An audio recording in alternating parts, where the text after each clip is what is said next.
So I am very excited to be with Lorne Rubis, the Chief Evangelist at ATB and the author of The Character Triangle. Welcome, Lorne. Thank you for being here and with us. Oh, Catherine, thank you. And how could I not have a good day looking at you with that big smile that you have? Obviously, you got a little tan coming from that Southern California sun, so I'm living vicariously through that. So great to be with you this morning. So we're going to go through a series of questions, and the questions are really to help elevate our audience and to help provide them with some tangible takeaways, how to wake up their organization and wake up their cultures.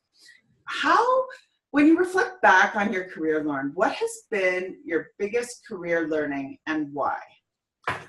I think I would describe it as seeking heat. I think if I were to tattoo two things on my arms, and I kind of did for a photo op that we did, and not permanent, but I was thinking of making them permanent. One would be seek heat, and the other would be to love more.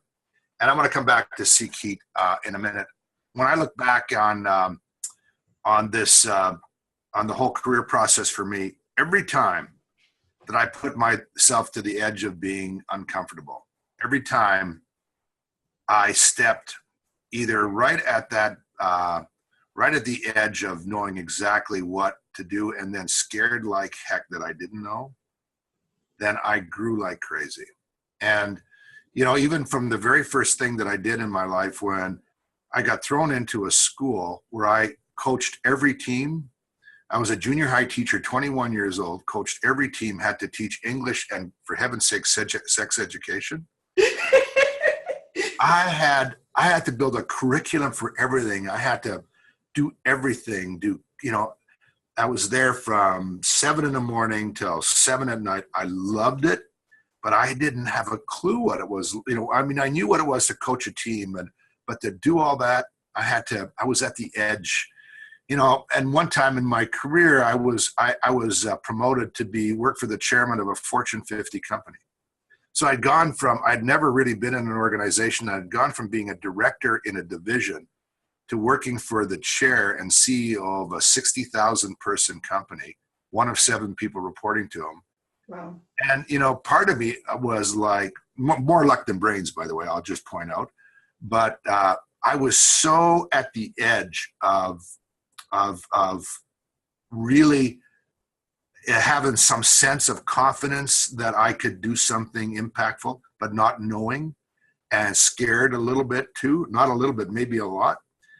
And that has happened throughout my career. I had a business that I started when I was 29 years old, my boss. And, Kathleen, my wife, was pregnant with our second, we had a 2.5-year-old. We just bought a house. We had a mortgage that time that we were paying. It was like 17.5% interest rate. And I started a business, and we started a business. We put $250 each in the bank to start our business up.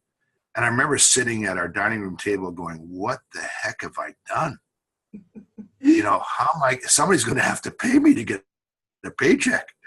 There's no company. It's me and my partner, the company. And we did it for 10 years. And it was an exhilarating experience.